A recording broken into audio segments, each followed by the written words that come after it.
The powerful and untold story of the mother of one of the Columbine shooters. Nearly 2 decades later, Sue Klebold is speaking out. A mother trapped in contradiction between the little boy and all she believed he could be, and the murderer he became. And especially for the families of the victims, those urgent and anguished questions never answered until now.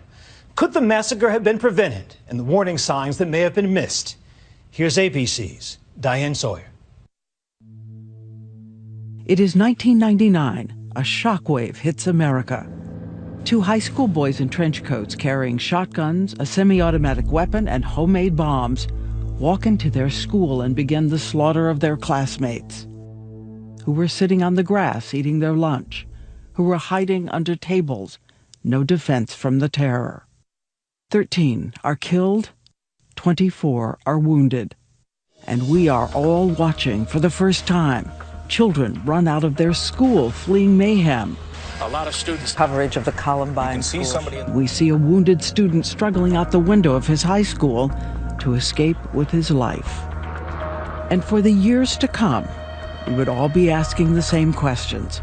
Who were these killers? And what kind of parents could produce children like these? Someone wasn't doing their job.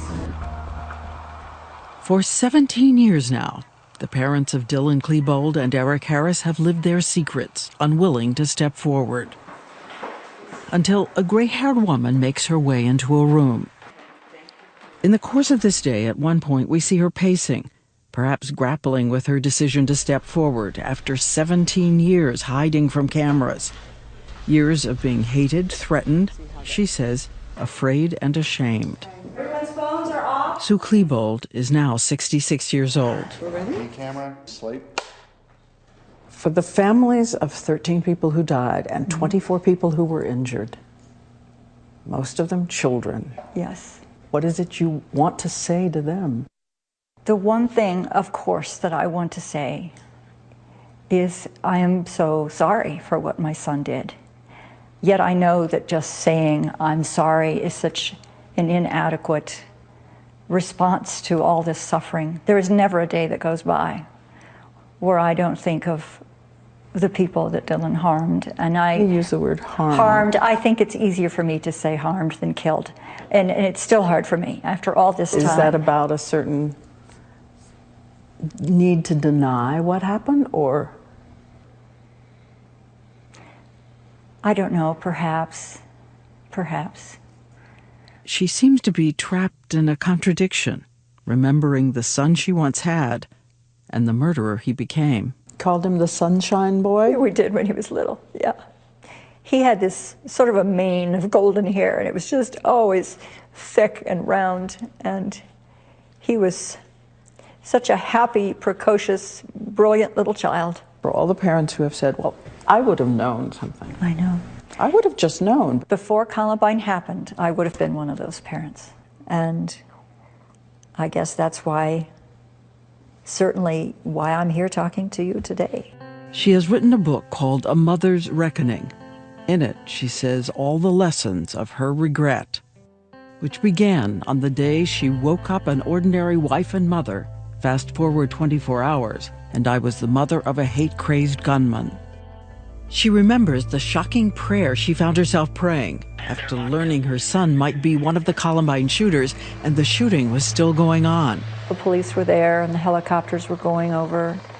And I remember thinking, if this is true, if Dylan is really hurting people, somehow he has to be stopped. And then at that moment I prayed that he would die, that God, stop this, just make it stop. Don't let him hurt anybody. But by the end of the day, her son and his friend would take the lives of 13 people and then take their own. In her book, Sue Klebold writes, her son wasn't the pinwheel-eyed portrait of evil we know from cartoons. He was shy, likable, with hands-on parents who put them to bed with stories and prayers and hugs. Sue Klebold calls Dylan her shiny penny. In gifted classes, loved Little League, gave big hugs and kisses, and built tall ships out of Legos. And he wouldn't just work on one puzzle, he'd dump them all into a big mountain so that he could solve 5 or 6 of them at the same time. She says he was easily embarrassed, tearful and hard on himself if he made a mistake. He's shy heading into adolescence. He talked about looking weird. He was a tall, gawky kid with glasses. She says she does notice something, that Dylan seems to be losing interest in good grades. But she now says, as she looks back over her life, she is making a big mistake. Her son is changing, but she writes off the changes as an adolescent phase. Sometimes he would seem, distant or quiet, and I remember asking him, "Are you okay? Are you sure you're okay? You seem so tired," and he'd stand up and say, "I've got a lot of homework, I need to go to bed." And you let it go. And I let it go. And that's the difference. I would dig, if it were me today, I would dig and dig and dig. She has no idea her 15-year-old son has begun a secret journal. And his first entry is this: thinking of suicide. I hate my life. I want to die. I have a nice family, good house, couple of good friends, no girls, nobody accepting me, even though I want to be accepted. But at this point, we want to be very clear. 80 to 90% of depression can be treated.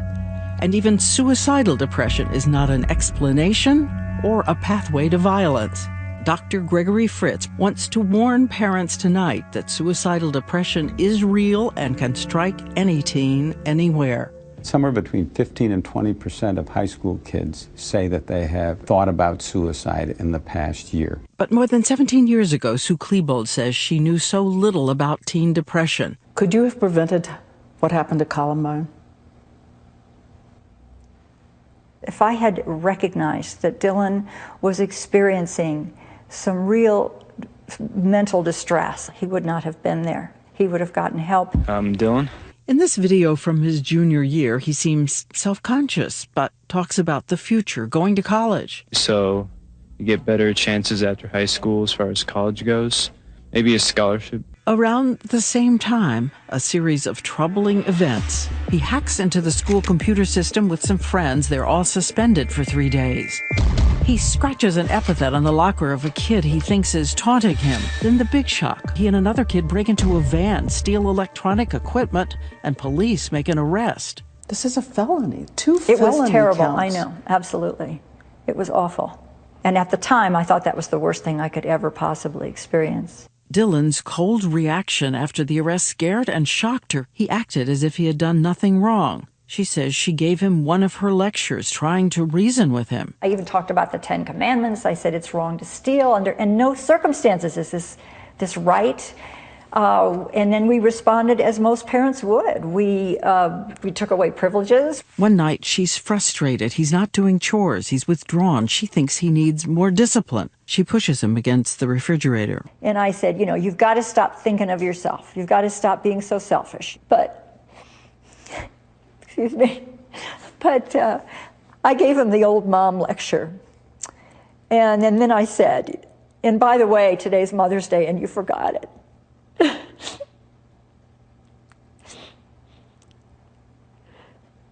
And I don't remember how that confrontation ended. I just remember he softly said, "Mom, please don't push me. I don't know how much I can control myself." It wasn't a scary thing. It was just him being nice to say, "Back off, please."